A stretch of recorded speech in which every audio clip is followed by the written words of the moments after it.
On the far edge of the continent of Aerwith lay the aging kingdom of Talemur, a realm that had once flourished under the wisdom of its kings and the protection of ancient orders. With time, corruption took root within its courts. The roads fell prey to brigands, and whispers of an approaching darkness began to rise from long-abandoned ruins. Farmers spoke of monsters returning to the forests, of orc gatherings stirring in the mountains, and of witches wandering among the burial mounds on moonless nights. Deep beneath the roots of the kingdom, an ancient power had begun to wake. Maelor the Withered, a sorcerer who once sought to enslave the world. Though he was defeated by an ancient order, his spirit endured, bound to the shattered remnants of a long-broken artifact, the Crown of Ash. To regain physical form, Maelor required the scattered fragments of the crown, lost throughout the land. In the farming village of Hollowdale lived a young man named Rowan. He tended the fields, cared for the land, and dreamed of distant places. He knew nothing of the ancient evil stirring beyond his quiet life. The only mystery he carried was a wooden medallion left behind by his mother, who had vanished years ago. One autumn night, the forest surrounding the village ignited with an eerie heat.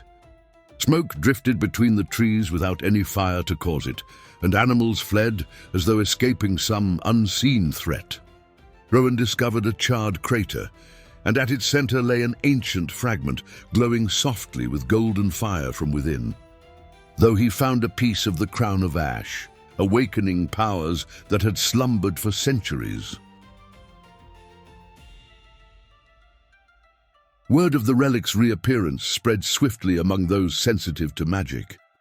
Elven rangers of the Arathil felt the forest tremble and recognized the scent of old fire magic. Dwarves of the Stoneback Mountains sensed the shifting of runes engraved deep within their forges. Druids interpreted the sudden migrations of animals as portents. Witches and hedge mages smelled opportunity. And in the northern wastes, orc warbands rallied beneath a chieftain who dreamed of restoring the dominion of his ancestors. Rowan's discovery marked him as a bearer of destiny he had no desire for. On a quiet morning, when Rowan attempted to bury the glowing fragment out of fear, he was found by a traveler, an aging wanderer known across the realm only as Greyholt. His robes bore the stains of many roads, and his staff carried carvings from cultures long vanished. He recognized the fragment instantly. Greyholt understood that the boy could not be left ignorant.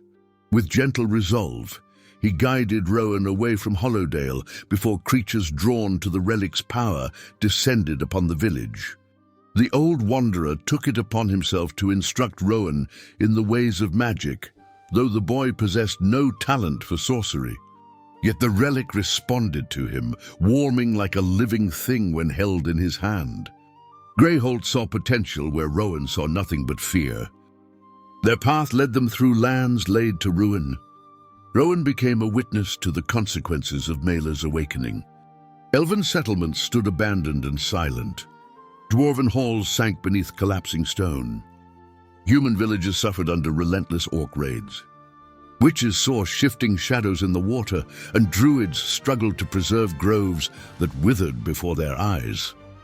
During their travels, new companions joined them: Thalia, an elven huntress, Goric, an exiled dwarf warrior, Ira, a young witch, and Karn, a half-orc who had rejected the brutality of his own clan.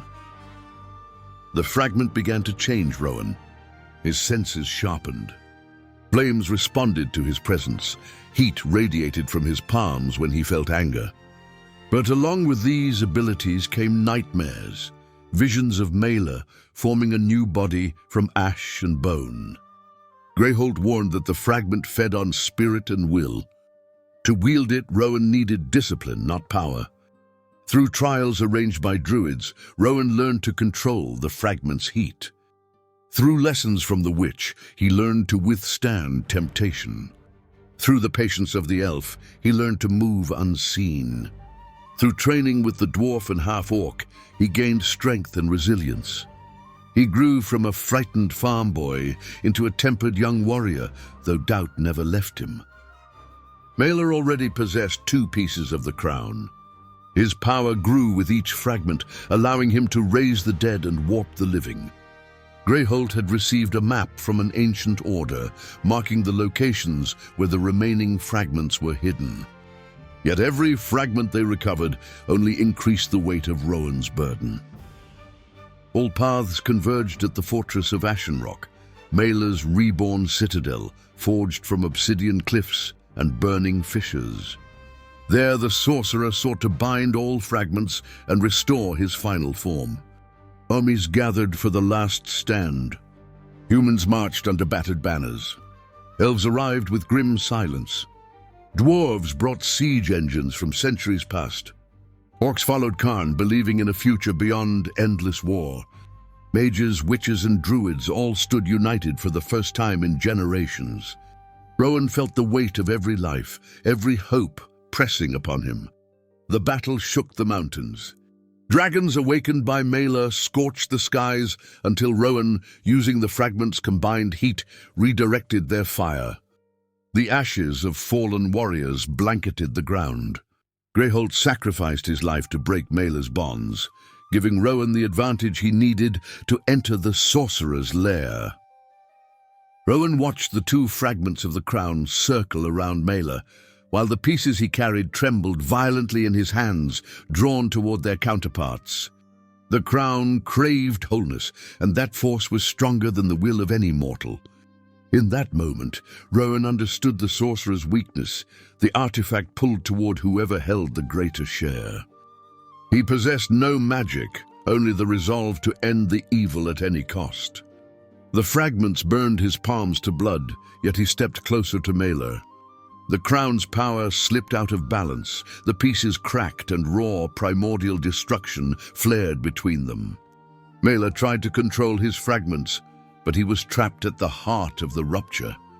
Rowan hurled his pieces into the pull of the crown. Instead of merging, the fragments imploded, releasing their inner fire. The unleashed energy tore Maelor's half-formed body apart, scattering his spirit to ash. The mountain collapsed, burying the fortress forever. Rowan was mortally wounded by a shard and did not survive. The kingdom was saved not by sorcery, but by the courage of an ordinary young man. The world slowly began to heal.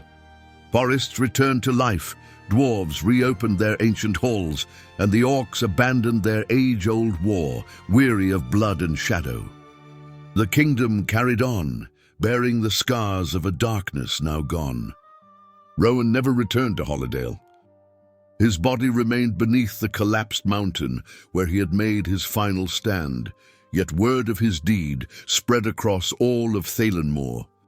Humans, elves, dwarves, and even orcs spoke of the young man who, possessing neither magic nor great strength, had stopped an ancient sorcerer when no one else could.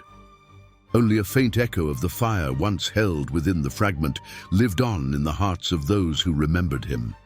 Rowan was honored not as a chosen hero, nor as a figure of prophecy, but as a simple village boy who rose when the kingdom most needed hope.